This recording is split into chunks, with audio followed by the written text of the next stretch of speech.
Hi hello friends, welcome to my YouTube channel. ಇವತ್ತಿನ ವಿಡಿಯೋದಲ್ಲಿ ಹೊಟ್ಟೆ ತುಂಬ ಹಸಿವಾಗಿದ್ದರೆ ಕೇವಲ ಒಂದು 10 ನಿಮಿಷದಲ್ಲಿ ರೆಡಿ ಮಾಡ್ಕೋಬಹುದಂತಾದ ರೈಸ್ ರೆಸಿಪಿನ ಶೇರ್ ಮಾಡ್ತಾ ಇದ್ದೀನಿ. ಒಂದು ಸಾರಿ ಮನೇಲಿ ಟ್ರೈ ಮಾಡಿ ನೋಡಿ. ಅಷ್ಟೇ ಅಲ್ಲದೆ ಈ ರೈಸ್ ರೆಸಿಪಿನ ಬಾಣಂತಿಯರಿಗೂ ಸಹ ಕೊಡ್ಬೋದು. ಬನ್ನಿ ಈ ಸಿಂಪಲ್ ಆ್ಯಂಡ್ ಟೇಸ್ಟಿ ರೈಸ್ ರೆಸಿಪಿನ ಯಾವ ರೀತಿ ಮಾಡೋದು ಅಂತ ನೋಡೋಣ. ಯಾರೆಲ್ಲ ಹೊಸದಾಗಿ ನನ್ನ ಚಾನಲ್ನ ನೋಡ್ತಾ ಇದ್ದೀರಾ, ದಯವಿಟ್ಟು ಚಾನಲ್ನ ಸಬ್ಸ್ಕ್ರೈಬ್ ಮಾಡ್ಕೊಂಡು ನೋಡಿ. ಈ ರೈಸ್ ರೆಸಿಪಿನ ಮಾಡಲಿಕ್ಕೆ ಮೊದಲು ಮಸಾಲ ಪೌಡರ್ನ ರೆಡಿ ಮಾಡ್ಕೋಬೇಕಾಗುತ್ತೆ. ಬನ್ನಿ ಈಗ ಮಸಾಲ ಪೌಡರ್ನ ಯಾವ ರೀತಿ ಮಾಡ್ಕೊಳ್ಳೋದು ಅಂತ ನೋಡೋಣ. ನಾನಿಲ್ಲಿ ಗ್ಯಾಸ್ ಸ್ಟವ್ನ ಆನ್ ಮಾಡಿಕೊಂಡು ಒಂದು ಫ್ರೈಯಿಂಗ್ ಪ್ಯಾನ್ ಇಟ್ಕೊಂಡಿದ್ದೀನಿ. ಪ್ಯಾನ್ ಬಿಸಿಯಾಗಿದ ನಂತರ ಇದಕ್ಕೆ 2 ಟೇಬಲ್ ಸ್ಪೂನಷ್ಟು ಉದ್ದಿನಬೇಳೆನ ಸೇರಿಸ್ಕೊಳ್ತಾ ಇದ್ದೀನಿ. ಉದ್ದಿನಬೇಳೆನ ಸೇರಿಸ್ಕೊಂಡಿದ ನಂತರ ಲೋ ಫ್ಲೇಮಲ್ಲಿ ಇಟ್ಕೊಂಡು ಉದ್ದಿನಬೇಳೆ ಸ್ವಲ್ಪ ಕಲರ್ ಚೇಂಜ್ ಆಗೋವರೆಗೂ ಇದನ್ನು ಫ್ರೈ ಮಾಡ್ಕೊಳ್ತಾ ಇದ್ದೀನಿ. ಉದ್ದಿನಬೇಳೆ ಸ್ವಲ್ಪ ಕಲರ್ ಚೇಂಜ್ ಆಗಿದ ನಂತರ ಇದಕ್ಕೆ 1 ಟೀ ಸ್ಪೂನಷ್ಟು ಕಾಳುಮೆಣಸು ಹಾಗೆ 5ರಿಂದ 6 ನಾನಿಲ್ಲಿ ಬ್ಯಾಡಗೆ ಮೆಣಸಿನಕಾಯಿನ ಸೇರಿಸ್ಕೊಂಡು ಲೋ ಫ್ಲೇಮಲ್ಲಿ ಗಮ್ಮಂತ ಸ್ಮೆಲ್ ಬರೋವರೆಗೂ 2ರಿಂದ 3 ನಿಮಿಷ ಇದನ್ನು ಫ್ರೈ ಮಾಡ್ಕೊಳ್ತಾ ಇದ್ದೀನಿ. ಈಗ ಗಮ್ಮಂತ ಆರೋಮ ಕೂಡ ಬರ್ತಿದೆ, ಉದ್ದಿನಬೇಳೆನೂ ಸಹ ಕಲರ್ ಚೇಂಜ್ ಆಗಿದೆ. ಈಗ ಇದನ್ನು ಒಂದು ಪ್ಲೇಟ್ಗೆ ಟ್ರಾನ್ಸ್ಫರ್ ಮಾಡ್ಕೊಳ್ತಾ ಇದ್ದೀನಿ. ನಂತರ ನಾನು ಅದೇ ಕಡಾಯಿಗೆ 2 ಟೇಬಲ್ ಸ್ಪೂನಷ್ಟು ಒಣ ಕೊಬ್ಬರಿನ ಸೇರಿಸ್ಕೊಂಡು ಕೊಬ್ಬರಿ ಸ್ವಲ್ಪ ಕಲರ್ ಚೇಂಜ್ ಆಗಬೇಕು ಅಲ್ಲಿವರೆಗೂ ಇದನ್ನು ಲೋ ಫ್ಲೇಮಲ್ಲಿಯೇ ಫ್ರೈ ಮಾಡ್ಕೊಳ್ತಾ ಇದ್ದೀನಿ. 2ರಿಂದ 3 ನಿಮಿಷ ನಾನಿಲ್ಲಿ ಕೊಬ್ಬರಿನ ಈ ರೀತಿ ಕಲರ್ ಚೇಂಜ್ ಆಗೋವರೆಗೂ ಫ್ರೈ ಮಾಡ್ಕೊಂಡಿದ್ದೀನಿ. ನೋಡಿ, ಇಷ್ಟಾದರೆ ಸಾಕು. ಕೊಬ್ಬರಿ ಕೂಡ ಈಗ ಚೆನ್ನಾಗಿ ಫ್ರೈ ಆಗಿದೆ.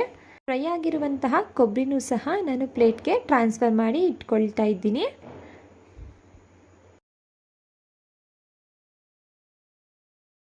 ನಾವು ಫ್ರೈ ಮಾಡ್ಕೊಂಡಿರುವಂತಹ ಇಂಗ್ರೀಡಿಯೆಂಟ್ಸ್ ಎಲ್ಲ ತಣ್ಣಗಾಗಿದ ನಂತರ ಮಿಕ್ಸರ್ ಜಾರ್ಗೆ ಸೇರಿಸ್ಕೊಂಡು ಇದನ್ನು ಪೌಡರ್ ಮಾಡ್ಕೊಳ್ತಾ ಇದ್ದೀನಿ.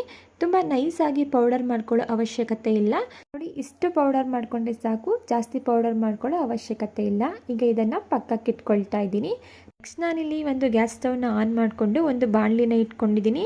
ಬಾಣಲಿ ಬಿಸಿಯಾಗಿದ್ದ ನಂತರ ಇದಕ್ಕೆ 1 ಟೇಬಲ್ ಸ್ಪೂನಷ್ಟು ಎಣ್ಣೆ ಹಾಗೂ 1 ಟೇಬಲ್ ಸ್ಪೂನಷ್ಟು ತುಪ್ಪನ ಸೇರಿಸ್ಕೊಳ್ತಾ ಇದ್ದೀನಿ.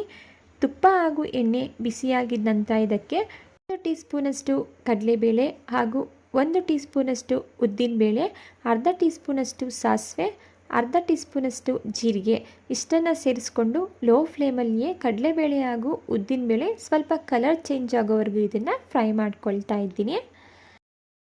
ಕಡಲೆಬೇಳೆ ಹಾಗೂ ಉದ್ದಿನಬೇಳೆ ಕಲರ್ ಚೇಂಜ್ ಆಗಿದ ನಂತರ ಇದಕ್ಕೆ 1 ಗೆಡ್ಡೆಯಷ್ಟು ಜಜ್ಜಿಟ್ಕೊಂಡಿರುವಂತಹ ಬೆಳ್ಳುಳ್ಳಿ, 7ರಿಂದ 8 ಪೀಸಸ್ಸಷ್ಟು ಗೋಡಂಬಿ, ಸ್ವಲ್ಪ ಕರಿಬೇವಿನ ಸೊಪ್ಪು, ಮುರಿದಿಟ್ಕೊಂಡಿರುವಂತಹ 2 ಒಣಮೆಣಸಿನ್ಕಾಯಿ, ಇದ್ರ ಜೊತೆಗೆ ಸ್ವಲ್ಪ ಇಂಗನ್ನು ಸೇರಿಸ್ಕೊಂಡು ಬೆಳ್ಳುಳ್ಳಿ ಲೈಟಾಗಿ ಗೋಲ್ಡನ್ ಕಲರ್ ಆಗೋವರೆಗೂ ಇದನ್ನು ಫ್ರೈ ಮಾಡ್ಕೊಳ್ತಾ ಇದ್ದೀನಿ.